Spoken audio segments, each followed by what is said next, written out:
திருவண்ணாமலை.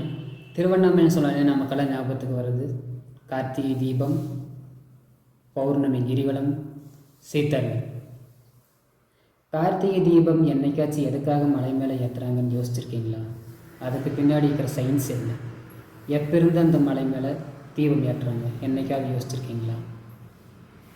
சித்தர்கள் திருவண்ணாமலை தேர்ந்தெடுக்க என்ன காரணம் என்னைக்காவது யோசிச்சிருக்கீங்களா? வாங்க தெரிஞ்சுக்குவோம். நான் உங்கள் மிஸ்டர் ஜி.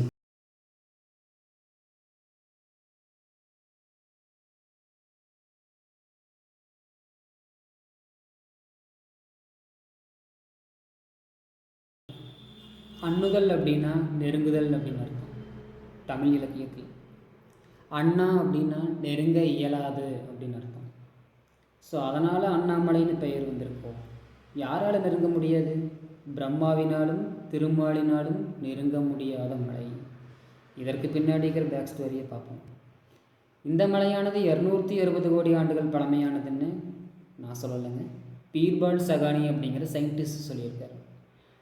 பால் பிரிட்டன் அப்படிங்கிற ஆய்வாளர் மெசேஜ் ஃப்ரம் அருணாச்சலா புக் அப்படிங்கிற புக்கில் லெமூரியா கண்டத்தினுடைய எஞ்சிய பகுதி தான் திருவண்ணாமலை அப்படின்னு சொல்லியிருக்காரு. அது மட்டும் இல்லைங்க, முழுவதும் மின்காந்த மலையினால் ஆனது, ஃபுல்லி மேக்னெட் அப்படின்னு சொல்லியிருக்காரு.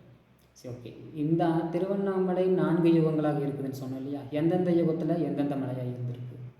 கிருத யுகத்தில் தாங்க இந்த மலை தோன்றிருக்கு, அக்னி மலையாக இருந்திருக்கு.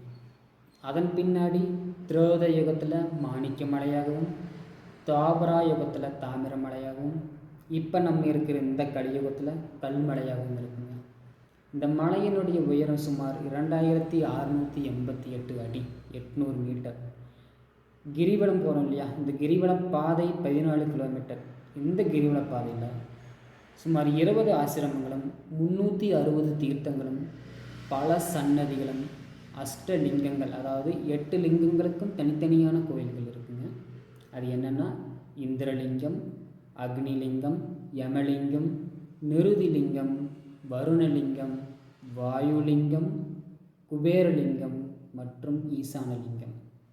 26 சித்தர்கள் இந்த மலையில் வாழ்ந்து முக்தி அடைஞ்சிருக்காங்க, அதாவது ஜீவசமாதி ஆகியிருக்காங்க.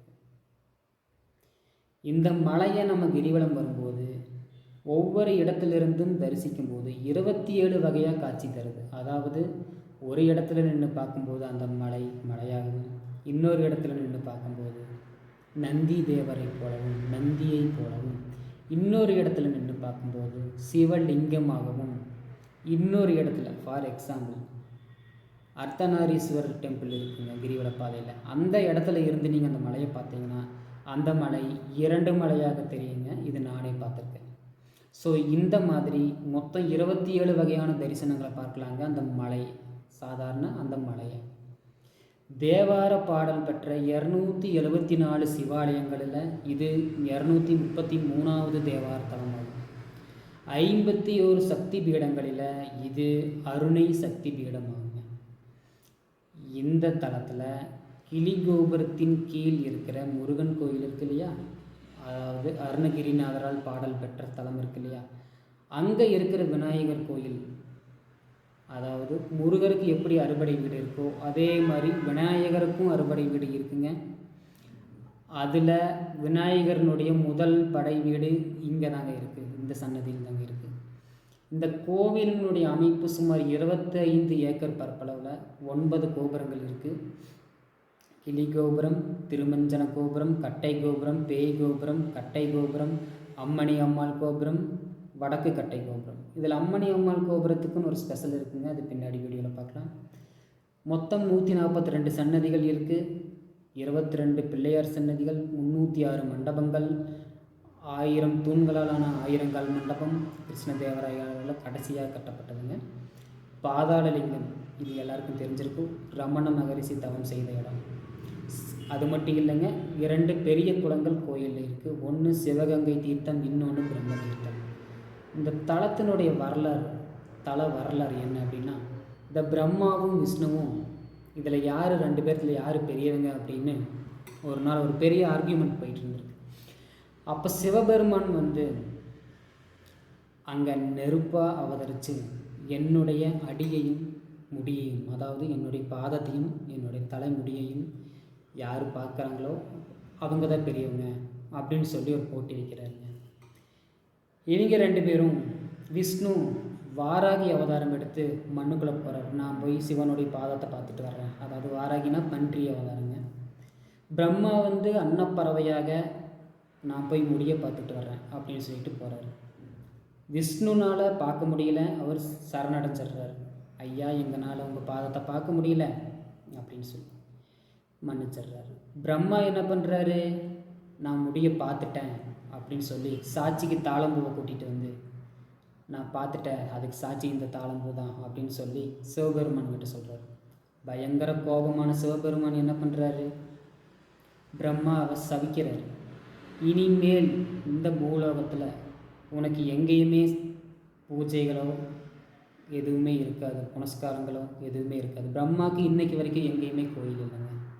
அதே மாதிரி பொய் சாட்சியாக வந்த இந்த தாளம்பூ இனிமேல் என்னுடைய பூஜைகளில் நீ எங்கேயுமே கலந்துக்க முடியாது அப்படின்னு சொல்லி தாளம்பூவை சபிச்சிட்றாருங்க. அதுதான் இந்த கோயிலினுடைய வரலாறு. அதாவது அடியையும் முடியையும் காண இயலாத தீப்பிழம்பாக நின்ற அண்ணாமலை. ஸோ இவ்வளோ பெரிய மலையாக இருக்கிறேன், அதுக்கப்புறமா அவர் குளிர்ந்து மலையாக மாறிட்டார், திருவண்ணாமலையாக மாறிட்டார். இவ்வளோ பெரிய மலையாக இருக்கீங்களே, உங்களுக்கு எப்படி நாங்கள் பூஜை புனஸ்காரங்கள் எல்லாம் பண்ணுறது அப்படின்னு சிவனடியார்களும் பக்தர்களும் அவர்கிட்ட வேண்டுகோள் வைக்க அவர் மனமுருகி அங்கே இருக்கிற ஒரு சுயம்பு லிங்கமாக தோன்றாருங்க.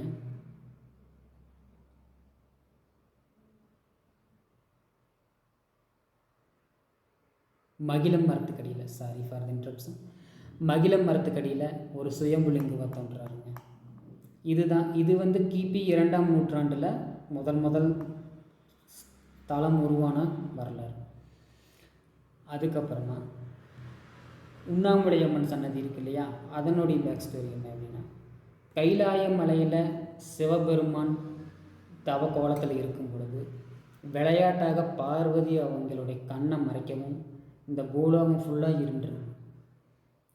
பதறிப்போன பார்வதி சிவனை நோக்கி தவம் இருக்காங்க.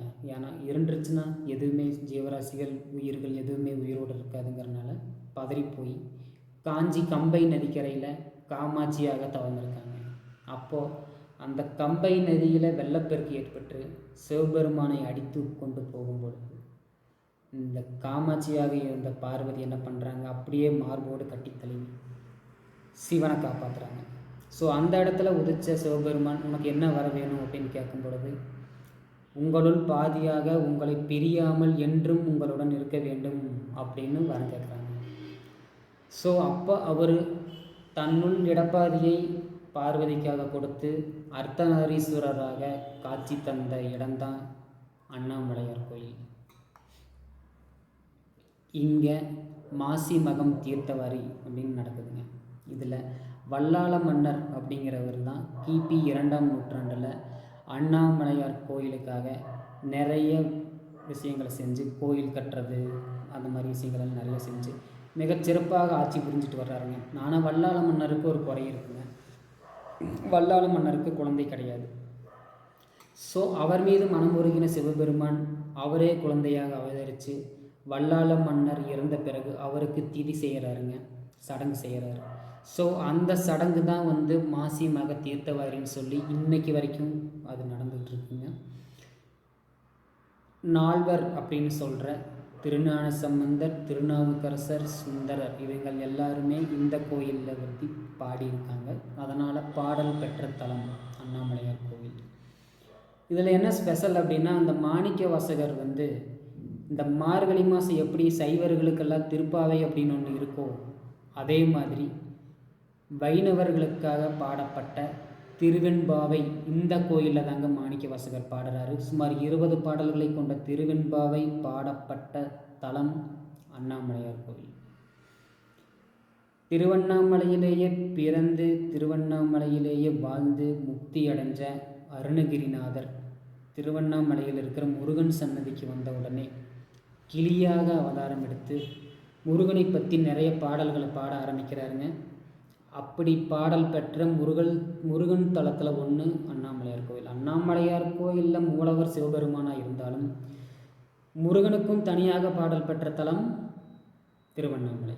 அங்கே கிளியாக மாறி பாடியதுனால அங்கே கிளி கோபுரம்னு ஒன்று இருக்குங்க. அது ஆல்ரெடி சொல்லியிருக்கோம் இந்த வீடியோவில்.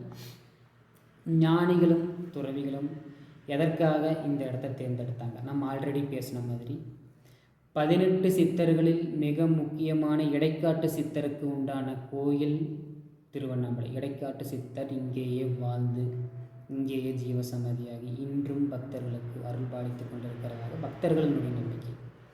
அதே போன்று அம்மணி அம்மாள், இடைக்காட்டு சித்தர், ரமண மகரிஷி, சேஷாஸ்திரி மகரிஷி, விசிறி சுவாமிகள், மூக்குப்பொடி சித்தர்னு பல்வேறு சித்தர்கள், சுமார் 18 வகையான சித்தர்கள் இங்கேயே வாழ்ந்து தவக்கோலத்தில் இருந்து அதாவது முக்தி அடைஞ்சிருக்குன்னா ஜீவசமாதி அடைகிறது, உயிரோடு பதிக்கப்படுகிறது. ஸோ இங்கே அம்மணி அம்மாளை பற்றி நம்ம பின்னாடி சொல்கிறோன்னு சொல்லியிருந்தேன் இல்லைங்களா? இந்த அம்மணி அம்மாளுங்கிறவங்க 16ஆம் நூற்றாண்டில் வாழ்ந்த ஒரு பெண்மணி. இந்த கோயிலுக்கு வரும் பொழுது வடக்கே உள்ள கோபுரம் பாதி கட்டியும் கட்டப்படாமலும் இருக்குங்க. அதை பார்த்து இந்த கோபுரத்தை கட்டி முடிக்கணும்னு சொல்லி சிவனடியார்கள்கிட்டையும் செல்வந்தர்கள்கிட்டையும் அவங்க கேட்டு பொருளுதவி பெற்று அந்த கோபுரத்தை கட்டி முடிக்கிறாங்க. இதனால் அந்த கோபுரத்தினுடைய பேர் அம்மணி அம்மாள் கோபுரம்னு இன்றளவும் பெயர் இருக்குது. இதுபோல் பல்வேறு சித்தர்கள் வாழ்ந்த இடம்தான் திருவண்ணாமலை.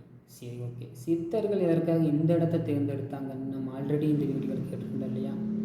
அது என்ன வகையான சயின்ஸ் அப்படின்னா, ஒரு மனிதன் தன்னுடைய ஐம்புலன்களையும் அடக்கி, அதாவது நம்ம சுற்றி என்ன இருக்குது, என்ன சவுண்டு, என்ன லைட் எதுவுமே தெரியாமல் ஒரு தவக்கோலத்துக்கு போகணும் அப்படின்னா நம்மளை சுற்றி இருக்கிற இந்த ரேஸ் இருக்குது இல்லைங்களா, alpha race, theta race and beta race, இதனுடைய அளவுகள் கம்மியாக இருக்கும். ஃபார் எக்ஸாம்பிள், இப்போ நம்ம நார்மலாக நம்ம பேசிக்கிட்டு இருக்கிற கோபம், சந்தோஷம், மகிழ்ச்சி இப்போல்லாம் நம்மளை சுற்றி ஒரு 14 டெசிபலுக்கு மேலே இருக்குங்க.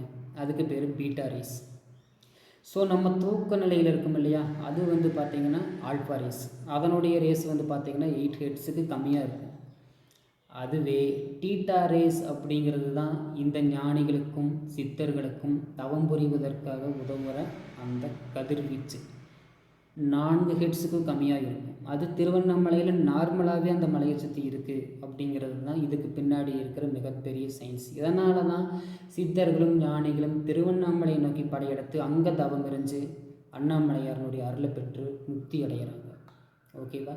சுமார் 1000 ஆண்டுகளாக பல்வேறு மன்னர்களால் கட்டப்பட்ட இந்த கோயில் சொன்னோம் இல்லையா, இது நகர மன்னரான கிருஷ்ணதேவராயரால் 16ஆம் நூற்றாண்டில் இந்த கோயில் முழுமையடையுதுங்க. அதாவது ஏற்கனவே சொன்ன மாதிரி பிரகாரங்களும் தனித்தனி கோபுரங்களும் 1000 மண்டபங்களும் மிகப்பெரிய ராஜகோபுரமும் கட்டப்பட்டது 16ஆம் நூற்றாண்டில் தாங்க. அது கிருஷ்ணதேவராயரால் தான் கட்டப்பட்டது. ஓகே, கார்த்திகை தீபத்தை பற்றி சொல்லியிருந்தோம் இல்லைங்களா? இந்த கார்த்திகை தீபம் எப்போ இருந்து ஏற்றப்படுதுன்னா வல்லாள மன்னர் பீரியட்லேருந்து ஏற்றப்படுதுங்க. இந்த வல்லாள மன்னர்னுடைய காலத்தில் ஒரு அரிய வகையான நோய், அதாவது மழை காலத்துக்கு பின்பு ஆரம்பிக்கப்படுகிற அந்த குளிர்காலத்தில் அந்த ஒரு வகையான நோய் பரவுதுங்க.